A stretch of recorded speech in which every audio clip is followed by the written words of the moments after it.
Il tribunale dell'Aia ha condannato il generale serbo-bosniaco Ratko Mladic all'ergastolo per crimini di guerra e genocidio. In Montenegro cresce la protesta contro l'aborto di genere, gli aborti fatti per evitare la nascita di femmine. La televisione pubblica estone, per contrastare i messaggi lanciati dal Cremlino, ha creato un canale per la comunità russa che vive nel paese baltico.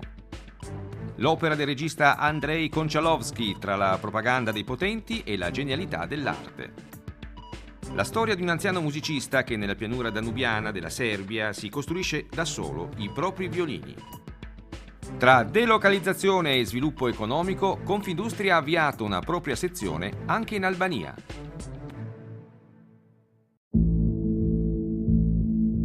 Niti ti brani sebe i mene, mi branimo i...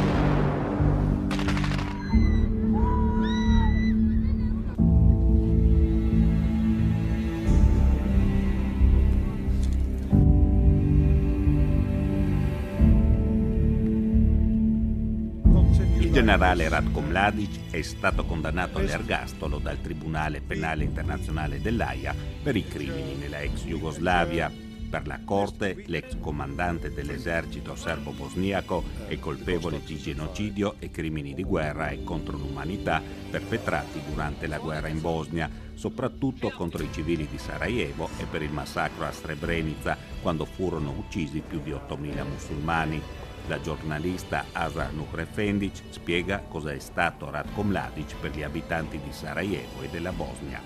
La morte e il terrore, perché Mladic, bisogna sottolineare, non combatteva con un altro esercito, ma contro i civili. Lui ha messo Sarajevo sotto l'assedio ancora quando c'era la pace e di fronte a sé non aveva altri soldati, altro esercito, aveva i cittadini.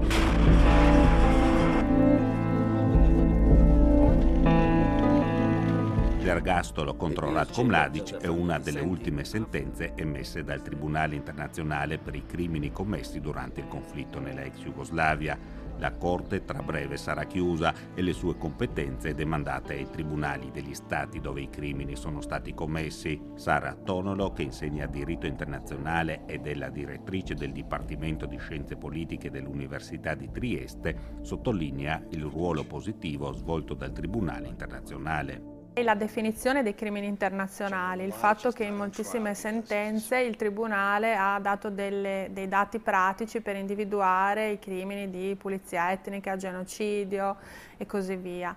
Poi il fatto che abbia spinto delle riforme penali all'interno degli stati a cui la giurisdizione penale doveva essere trasferita in seguito alla cessazione del tribunale e alla declinazione di competenza a partire dal 2003 in base al principio della seniority, quando il Consiglio di sicurezza ha circoscritto le competenze del tribunale soltanto agli ufficiali di grado elevato e quindi ha spinto la Croazia, la Bosnia a adottare delle riforme di diritto penale interno per giudicare di questi crimini.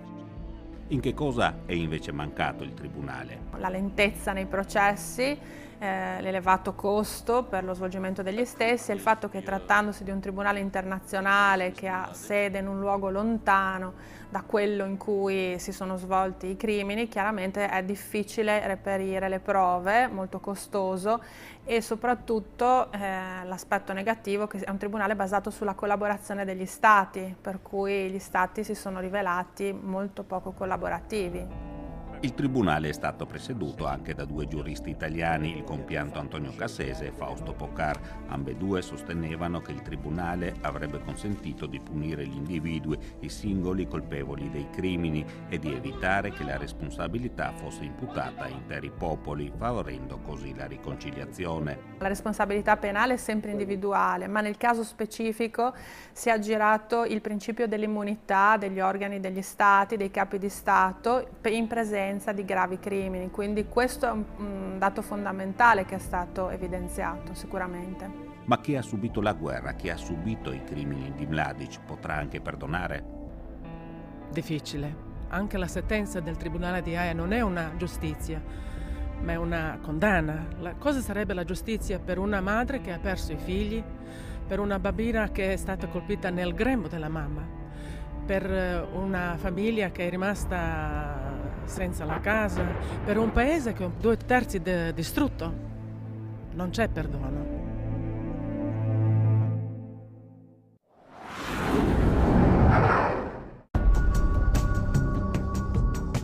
In Montenegro, il Centro per i diritti delle donne, un'organizzazione femminista, ha lanciato una campagna contro l'aborto selettivo di genere.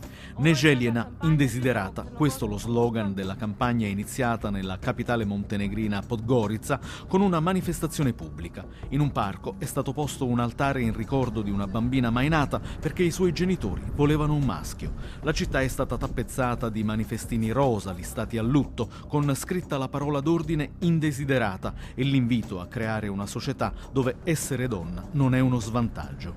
In Montenegro dal 2000 al 2016 sono nati 38.057 bambini e solo 35.000 bambine. Il Centro per i diritti delle donne chiede una regolamentazione dei test prenatali e di vietarne l'utilizzazione per scoprire il sesso del feto prima delle 10 settimane, termine entro il quale per abortire legalmente la donna non deve essere visitata né consigliata da una commissione medica. L'aborto selettivo contro le bambine è una piaga purtroppo ancora molto presente in quelle zone dei Balcani dove è marcata una mentalità patriarcale. Si stima che in Albania dal 2000 al 2016 gli aborti selettivi siano stati almeno 15.000, con un rapporto di nascite di 100 femmine su 112 bambini maschi.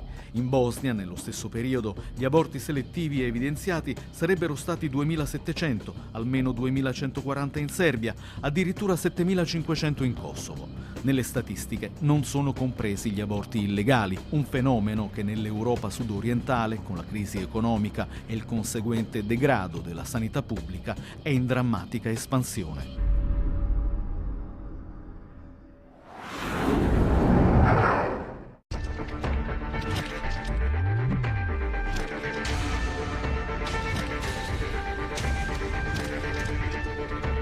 L'anchorman Andrei Titov presenta una delle tribune elettorali più importanti alla televisione pubblica dell'Estonia con le elezioni amministrative alle porte. Il dibattito non è in estone, ma in russo, il secondo idioma più parlato del paese baltico. Da 2 anni ETV Plus parla agli oltre 300.000 residenti di lingua russa che non capiscono l'estone o preferiscono in ogni caso ascoltare la propria lingua madre.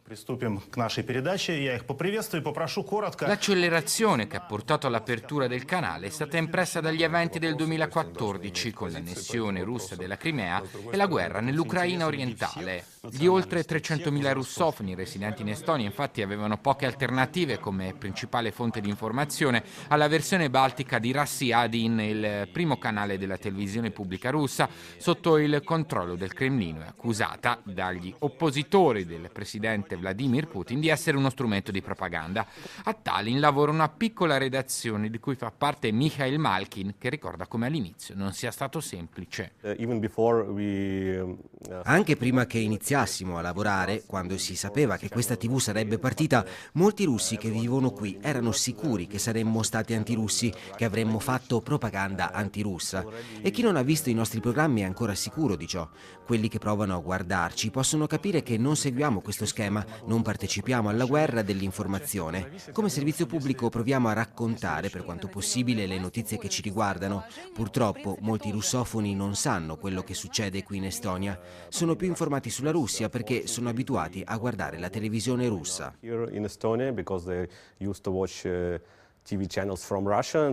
Una sfida da Davide contro Golia, però, quella della piccola TV estone di lingua russa, costretta a competere con la ricca televisione pubblica di Mosca, che può contare su budget enormi e di conseguenza su un'ottima qualità delle produzioni. I fondi a loro disposizione sono appena 4,5 milioni di euro l'anno.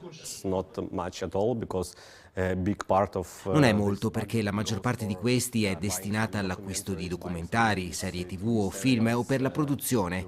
Non rimane molto per la parte creativa. E dalla Russia guardano con molta attenzione quello che viene mandato in onda in Estonia. Per esempio, qui c'è stata una grande esercitazione in Estonia l'anno scorso e abbiamo invitato un ufficiale e ci ha spiegato come e perché i militari possono entrare nelle proprietà private e così via.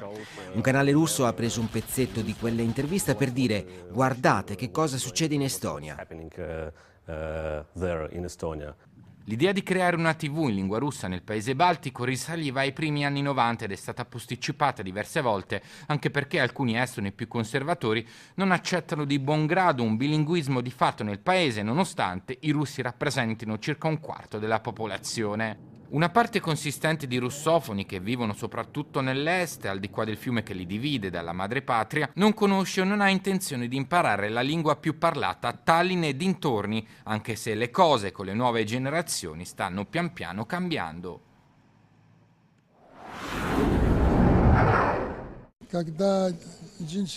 Quando chiesero a un leader cinese che cosa ne pensasse della rivoluzione francese, questi rispose che erano passati solo 200 anni e che i tempi non erano sufficientemente maturi per pronunciarsi. Rispolvera il proverbiale sarcasmo slavo, questa volta applicato alla storia. Risponde così Andrei Konchalovsky, tra i più grandi registi di sempre, quando gli si chiede un'opinione sulla rivoluzione d'ottobre. Andrei Sergeyevich Mikhalkov, questo è il suo vero nome, nato 80 anni fa a Mosca in una famiglia di artisti intellettuali, figlio dello scrittore Sergei Mikhalkov e fratello del regista premio Oscar Nikita Mikhalkov, dal quale ha voluto differenziarsi prendendo il cognome della madre. A introdurlo nel mondo del cinema la collaborazione con Andrei Tarkovsky. Ora, spiega, le sue idee sulla rivoluzione d'ottobre sono molto più confuse e se dovesse pensarlo oggi un film sulla caduta del palazzo d'inverno di Pietroburgo non saprebbe da dove cominciare. Per me è meno chiaro, perché sono vecchio. Per la verità, un film dedicato a quel periodo Konchalovsky l'aveva già fatto e Sibiriade, datato 1979, tra gli appuntamenti di punta del Verona Film Festival, quest'anno incentrato sul centenario della rivoluzione d'ottobre. Sibiriade è un film come una storia storia del progresso. Tutte storie del progresso, tutti cambi. Allo stesso tempo è male e buono, male più visibile, allora tutto è ambivalente. Premiato quasi 40 anni fa, a Cannes, Sibiriade denuncia la drammatica vita della popolazione in Siberia e i postumi del progresso, ispirato a Novecento di Bernardo Bertolucci, come ha spiegato lo stesso Konchalovsky a Verona, è la vicenda di due famiglie che riassume l'epopea di un paese. Film commissionato dall'allora governo russo e finito per questo nell'elenco dei film di propaganda. Tutti è propaganda, anche Dante è propaganda, è propaganda di qua, di che cosa? Il mio film è propaganda dei sentimenti umani. Fine intellettuale, musicista, poliglotta, grande appassionato d'arte, il nuovo film ha deciso di dedicarlo a Michelangelo. Il peccato, una visione, il titolo, ambientato tra Massa Carrara, Firenze e altri luoghi della Toscana. È un colossal coprodotto dalla Rai. Per me è un grande onore per fare il film su Michelangelo. Io vorrei continuare la tradizione del neorealismo, film non con attori, ma con le genti, con operai, con le genti semplici. Io vorrei fare la stessa cosa, un panorama di visi popolari, veri, senza attori. Grande amico della Mostra del Cinema di Venezia, tutte le partecipazioni di Andrei Konchalovsky si sono trasformate in premio. 3 Leoni d'Argento, l'ultimo l'ha ricevuto con il film Rai, Paradiso, un anno fa.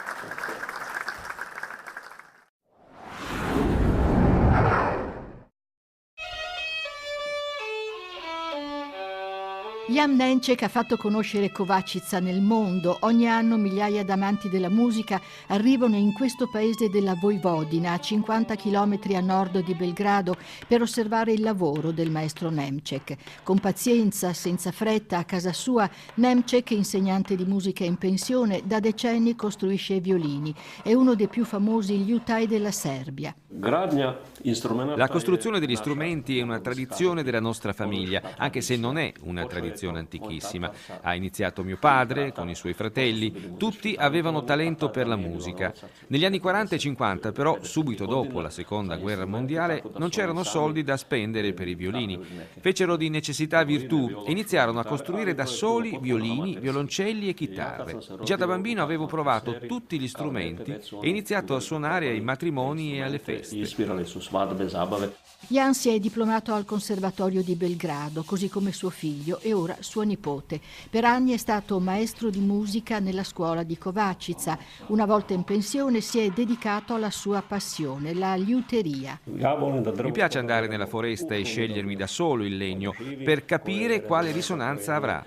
Poi segherò il tronco in più parti, quelle adatte per il violino, e asciugherò il legno in modo naturale per anni. Per i violini usiamo sempre legno essiccato, le vecchie scorte. Questo pezzo, ad esempio, è del 1979.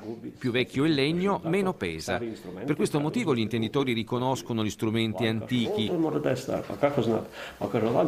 Nemček usa legno di acero, per la tastiera e le parti interne anche qualche pezzo di rovere o betulla, gli alberi che si trovano nei boschi della Vojvodina. Il pezzo più importante è il pannello superiore, quello che produce le vibrazioni sonore. Posso mostrarlo con la forchetta del diapason. Appoggiata sul pannello vibra come il legno. È per questo che usiamo l'acero, perché è risonante.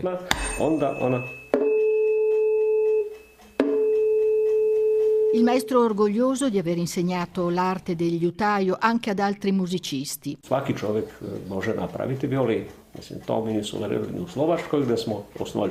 Credo che qualsiasi persona possa costruirsi un violino. In Slovacchia ho insegnato a 65 allievi come realizzarlo. Non tutti possono essere Stradivari, ma posso garantire che ognuno può costruirselo. Ho insegnato a 4 generazioni e tra questi studenti ben 65 si sono costruiti il violino da soli. Violini costruiti con pazienza, senza fretta, con metodo, almeno 200 ore di lavoro manuale, un conto in cui però non sono comprese le passeggiate di Jan per scegliere i legni nel bosco o per osservare le venature dei pannelli durante l'essiccazione. Un sapere e un tempo antico che nessun orologio può misurare.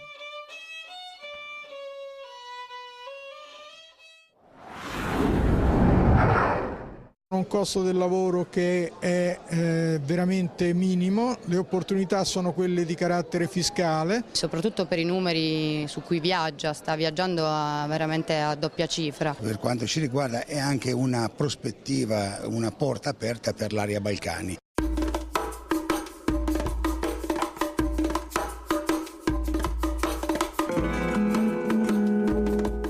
Sempre più innamorati dell'Albania, un amore, quello degli imprenditori italiani, certificato dai numeri. L'interscambio fra i due paesi negli ultimi anni è cresciuto costantemente, ormai supera i 2 miliardi di euro. L'Italia è il primo partner commerciale, assorbe quasi il 60% delle esportazioni albanesi ed incide per oltre il 30% sull'import del paese delle aquile. In Albania poi ci sono circa 2.700 aziende italiane, in pratica la metà di tutte le imprese straniere presenti nel paese. Ovviamente non è tutto oro quel che luccica, i problemi ci sono e non sono pochi per chi decide di investire al di là dell'Adriatico.